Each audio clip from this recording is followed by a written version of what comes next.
Life is a choice, but life always gives us two choices. Either you push yourself forward or life will push you forward. जिंदगी एक choice है और जिंदगी हमेशा हमें दो चॉइसेस देती है, या आप अपने आप को आगे लेके जाओ या जिंदगी आपको घसीट के आगे लेके जाएगी. Choice number 1, how you can push yourself forward. By learning, by embracing change, by adapting in new environment, new economy, new people, new working places. सीखना, लर्निंग को पर्सनल नहीं लेना, रिजेक्शन को फीडबैक लेना. It's how you can push yourself forward. अगर आप ऐसा नहीं करोगे, चॉइस नंबर 2, आप हमेशा सोचते रहोगे, बेकार बैठे रहोगे, कंफर्ट जोन में रहना चाहते हो, लर्निंग को पर्सनल लेते होगे, रिजेक्शन का फेस नहीं करोगे, तो जिंदगी आपको एक दिन घसीट के आगे लेके जाएगी. तो एक छोटा सा किस्सा मैं आपके साथ जरूर शेयर करना चाहता हूँ. I hope you will get the meaning what I am trying to say. कहते हैं कि एंशिएंट इंडिया में जब राजा महाराजाओं की बेटियों की शादी हुआ करती थी, तो एक छोटा सा कंपटीशन होता था. आसपास के एरिया में जितने भी नौजवान लड़के होते थे, तो उनको बुलाकर उनके बीच में कंपटीशन होता था. उसका नाम होता था स्वयंवर. तो स्वयंवर में होता क्या था, लड़कों के बीच में एक कंपटीशन होता था. जो विजेता होता था उस कंपटीशन में, जो सबसे फुर्तीला, चालाक, स्ट्रांग, एनर्जेटिक लड़का निकलता था, उसको राजा की बेटी के साथ शादी करते थे. तो ऐसे एक राजा की बेटी की उम्र शादी की हुई थी, तो उसने अनाउंसमेंट किया, कल यहाँ पे पूरे गांव के लड़के आ जाएंगे, पूरी सोसाइटी के लड़के आ जाएंगे, वो पार्टिसिपेट करेंगे कंपटीशन में. तो मेरी बेटी की शादी विजेता के साथ होगी और ऑन द स्पॉट मैं अपने हिस्से में 50% उसके नाम पे कर दूंगा. तो इससे बड़ी कोई बात ही नहीं होगी. तो जितने भी लड़के थे आसपास के गांव में, सब आ गए. अगले दिन जब सुबह आ गए, तो एक पूल के सामने उनको खड़ा किया.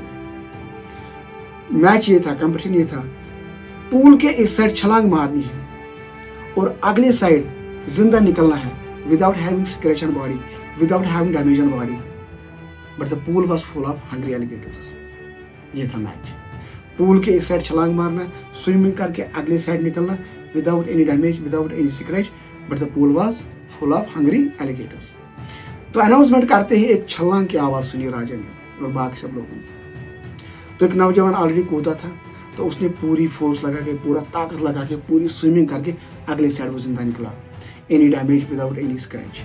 तो राजा खुशी के मारे उसके पास गया, बोला, welcome welcome my son in law, welcome in our family.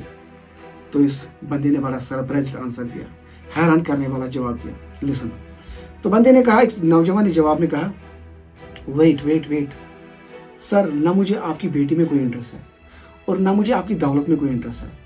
But at this point of time I just want to know who the hell pushed me inside the pool.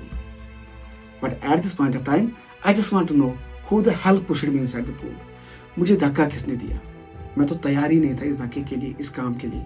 तो दोस्तों, यही हालत होती है उस इंसान की जो अपने आप को नई चीज़ों के साथ अडाप्ट करके, नए एनवायरनमेंट के साथ अडाप्ट करके, मतलब वो फ्लेक्सिबिलिटी रख के अपने आप को चेंज के साथ एनवायरनमेंट ना करे. उसकी हालत यही होती है. वो फिर एक दिन यही कहता है कि मुझे धक्का किसने दिया. वो फिर समझ नहीं पाता कि मैं क्या करूं. तो it is better to take yourself forward by pushing yourself, by learning, by making things happen, by taking things seriously, not taking anything granted. Because ये नया वर्ल्ड है. आज जो चलता है वो आइडिया है. जो पुराने ज़माने का सिस्टम था वो बड़ा डिफरेंट था.